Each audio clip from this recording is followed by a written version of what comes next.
소상공인 가게만 노리고 돈을 훔쳐온 40대가 붙잡혔습니다.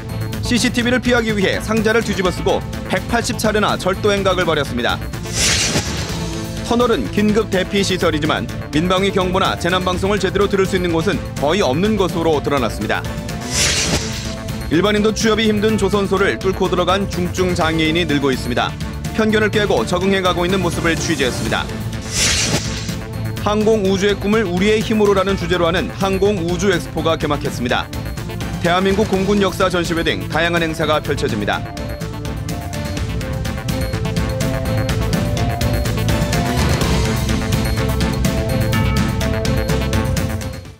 안녕하십니까. 이어서 경남 소식입니다. 잠금 장치가 허술한 소상공인의 가게만 노리고 돈을 훔쳐온 40대가 붙잡혔습니다. 대부분의 가게에 CCTV가 있었지만 추적을 피하기 위해서 종이 상자를 뒤집어 쓰고 범행을 저질렀습니다. 손은혁 기자가 취재했습니다. 문 닫은 식당에 종이 상자를 뒤집어 쓴 사람이 들어옵니다. 곧장 계산대로 가더니 현금 보관함을 통째로 들고 사라집니다. 근처 한 아동복점에 든 도둑도 종이 상자로 얼굴을 가렸습니다. 앞서 식당을 턴 도둑과 같은 사람입니다. 사무실과 식당, 세탁소, 옷가게 등 잠금 장치가 허술한 소상공인 가게가 범행 대상이 됐습니다. 처음에는 놀랐는데 한 번 당하고 두 번 당하니까 이거 예사로 딴다고 생각했죠. 그렇게 이제 잔돈을 그 이후로는 좀 적게 나누고 가려고 이제 하죠. 경찰에 붙잡힌 46살 최모 씨가 출입문을 여는데 쓴 도구는 전선입니다. 문을 여는데 10여 초밖에 걸리지 않았습니다. 말 닿는 데로 갔어요. 전선으로 다 열리던가요? 네. 확인된 피해 가게만 180곳. 지난 3년 동안 최 씨가 훔친 현금만 5천만 원이 넘습니다. 휴대전화를 사용하지 않고 사실상 노숙을 경찰에 쉽게 잡히지도 않았습니다. 골목길을 따라서 항상 걸어서 이동하였습니다. 박스를 항상 들고 다녔는데 다른 사람이 볼 때 폐지 줍는 사람으로. 경찰은 최 씨를 절도 혐의로 구속하고 여죄를 수사하고 있습니다. KBS 뉴스 손원혁입니다. 터널은 긴급 상황이 발생할 때 이용할 수 있는 대표적인 대피 시설입니다. 하지만 터널 안에서 민방위 경보나 재난방송을 제대로 들을 수 있는 곳은 거의 없는 실정입니다. 차주화 기자가 취재했습니다. 창원의 한 국도입니다. 즉 굉장히 기술적인 부분인데 그 기술적인 마이너한 터널로 들어가자 라디오 신호가 약해지더니 이내 신호가 끊어집니다. 또 다른 터널도 마찬가지입니다. 터널을 빠져나올 때까지 라디오는 아예 먹통이 됐습니다. 소리가 약할 때도 있고 안 나올 때도 있고 그렇지. 네. 불편하기는 불편하겠죠. 민방위 하면은 소리가 들려야 되는데 조금 불편하긴 불편한데. 터널은 시민이 대피하도록 지정된 대표적인 민방위 대피시설. 때문에 터널에서 재난방송을 들을 수 있어야 하지만 전국 도로 터널 가운데 95%에서 라디오를 제대로 들을 수 없습니다.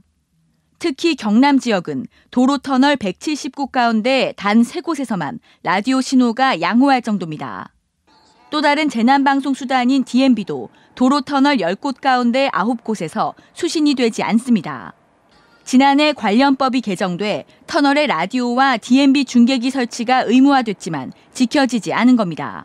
정부와 지자체는 예고 없이 찾아오는 재난 상황에 대비해서 라디오와 DMB 수신이 불량한 터널에는 하루빨리 중계기를 설치해서 터널이 대피시설로는 지정됐지만 정작 정보를 전달할 수 있는 시스템은 허술한 실정입니다. KBS 뉴스 차주화입니다. 조선소 일은 위험한 일이 많다 보니 장애인이 조선소에 취업하기란 불가능에 가까웠는데요. 이런 편견을 깨고 조선소에서 한 몫을 해내는 중증 장애인들이 늘고 있습니다. 김준원 기자의 보도입니다. 지적장애 3급인 송수덕 씨. 송 씨는 지난해 12월 대우조선의 한 협력업체에 취업했습니다. 송 씨가 맡은 일은 대형 선박의 통신망 자재 관리. 처음엔 실수가 있었지만 1년도 안 돼 회사 생활에 적응했습니다. 자재가 많이 들어올 때는 좀 힘들더라도 해보니까 그렇게 어려운 것도 아니고 좋은 것 같아요.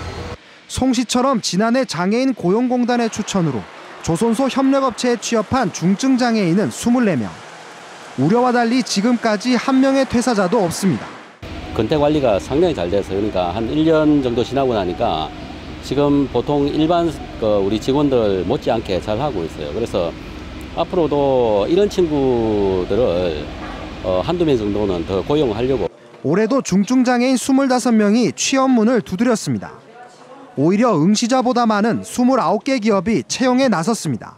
장애인 고용이 저조한 기업으로 하여금 중증장애인 한 명이라도 고용을 하면은 부담금을 경감받을 수 있다. 기업과 장애인들이 서로 상생할 수 있는 그런 조건을 좀 만들어가는 과정에 있죠. 이번에 면접을 치른 장애 학생들은 현장 훈련을 거쳐 오는 26일부터 산업 현장을 누비게 됩니다. KBS 뉴스 김준원입니다. 제11회 경남 사천 항공우주엑스포에 막이 올랐습니다. 올해 엑스포에서는 광복 70주년을 맞아 임시정부 시절부터의 대한민국 공군 역사에 대한 전시회 등 다양한 행사가 펼쳐집니다. 최세진 기자가 보도합니다. 꼬리에서 흰 연기를 내뿜으며 창공을 가르는 화려한 비행기들. 8대 비행기가 한 대처럼 일사불란한 움직임이 관람객들의 탄성을 자아냅니다. 공군 특수비행팀 블랙이글의 화려한 에어쇼와 함께 경남 사천 항공우주 엑스포가 개막했습니다. 사천 비상 항공우주의 꿈 우리의 힘으로라는 주제로 열리는 이번 엑스포는 벌써 11번째로 사천의 대표적인 축제로 자리 잡았습니다. 이 항공우주 엑스포를 통해서 어린이들이 꿈과 낭만, 항공산업에 대한 미래를 알 수 있게 될 것이고, 올해 엑스포에서 특별히 눈여겨볼 행사는 항공부품 견본 전시 상담회. 공군 군수사령부의 지원으로 항공부품 300여 품목이 전시되고 전문가의 설명과 상담을 받을 수 있습니다. 지난해 에어로마트 코리아에 이어 단순한 에어쇼를 넘어 국내 항공기술의 홍보와 항공부품 산업 육성에 이바지하겠다는 것입니다. 해외에서 수입하는 항공부품에 대해 민영업체와 협력하여 국산화를 촉진하기 위한 자리입니다. 경남 지역 우수업체의 많은 참여로 국내 항공산업 발전을 위한 계기가 될 것으로 기대하고 있습니다. 광복 70주년을 맞이한 다양한 행사도 마련됐습니다. 임시정부 시절부터의 대한민국 공군 역사를 살펴볼 수 있는 공군 역사관과 최초의 국산 비행기 부하로의 시범 비행도 펼쳐졌습니다. 다양한 체험 행사가 준비된 항공우주 엑스포는 오는 11일까지 계속됩니다. KBS 뉴스 최세진입니다. 올해 산림문화박람회가 산청 동의보감촌에서 오늘 개막했습니다. 6차 산업으로서 산림자원의 발전 방안을 모색하는 이번 박람회는 오는 18일까지 이어집니다. 보도에 송금한 기자입니다. 박람회장 안에 관람객들이 꼼꼼하게 둘러봅니다. 산에서 나는 작물과 각종 생활 목공예품들을 살펴보기 위해서입니다. 장비 쪽하고요.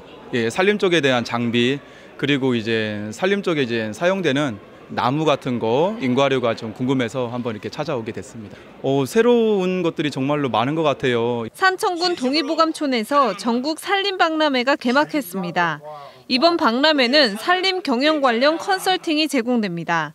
또 전국의 향토 임산물과 각종 가공한 목재와 장비 등이 전시되고 있습니다. 나무 공예품 만들기 체험 행사 등도 마련되고 소득을 높일 수 있는 산림 산업 관련 정부 정책도 소개합니다.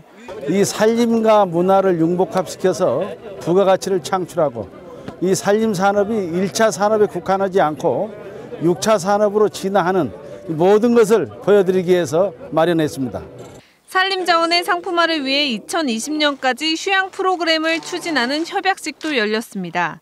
경상남도는 지리산 자락에 자리 잡은 산청군의 산림자원을 활용한 한방 휴양체험 단지 조성에 민자기업 자금 유치를 포함해 400억 원을 투자하겠다고 밝혔습니다.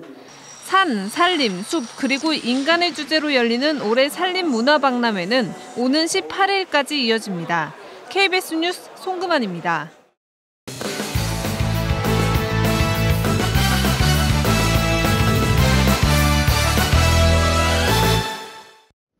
주요 단신입니다. 이주영 의원 등 창원 지역구 국회의원 5명이 오늘 국회에서 기자회견을 하고 창원 지역 선거구가 축소되면 창원 분리를 추진하겠다고 밝혔습니다. 이주영 의원 등은 우리나라 자율통합 1호인 창원시의 현행 선거구는 반드시 보장돼야 하고 인구수 기준에 초과되거나 미달되는 곳이 없어 선거구가 만약 줄어든다면 마창진 분리법안 추진 등으로 대응하겠다고 말했습니다. 12.8 고성군수 재선거 후보자 등록이 오늘부터 시작됐습니다. 현재 5명의 예비 후보가 출마 선언을 한 가운데 고성군 선거관리위원회는 오늘부터 이틀 동안 후보자 등록을 받는다고 밝혔습니다. 고성경찰서는 이번 재선거와 관련해 금품 살포와 향응 제공, 허위사실 유포 등 각종 선거 범죄에 대한 집중 단속을 전개할 방침입니다. 경남 도내 상공회의소 협의회가 진해 글로벌 테마파크 유치에 총력을 쏟기로 했습니다. 창원과 김해, 진주 등 9개 상공회의소로 구성된 경남 상공회의소 협의회는 진해 글로벌 테마파크는 경남 관광산업의 중심이 될 것이라며 정치권과 범도민 참여를 촉구했습니다. 협의회는 창원, 진해 상공회의소를 중심으로 글로벌 테마파크 시민추진위원회를 곧바로 결성해 정부를 상대로 활동을 벌이기로 했습니다. 만 65세 이상을 대상으로 경남 지역 보건소와 지정의료기관에서 다음 달까지 인플루엔자 백신을 무료로 접종합니다. 질병관리본부는 전국 시군구에 인플루엔자 백신 400만 명분을 공급한 가운데 만 65세 이상을 대상으로 각 지역 보건소와 지정의료기관에서 다음 달 15일까지 무료 접종을 시행합니다. 지난 1일부터 현재까지 인플루엔자 무료 접종을 받은 대상자는 전국에서 237만 명에 이릅니다. 6.25 전쟁 함안지구 전사경찰관 위령제가 오늘 함안군 대산면 경찰승전탑에서 열렸습니다. 살아있는 참전경찰관 등 500여 명이 참여해 열린 위령제는 낙동강 함안전선에서 북한군의 격퇴한 승리를 기념하고 전사한 경찰관을 추모했습니다. 특히 올해는 지방경찰청의 도움으로 전투에 참여한 전사경찰관 86명의 명단을 추가로 승전탑에 설치하는 작업을 마쳤습니다. 식료품 가격과 교통비가 하락하면서 지난달 경남의 소비자 물가가 한 달 전보다 0.2% 내렸습니다.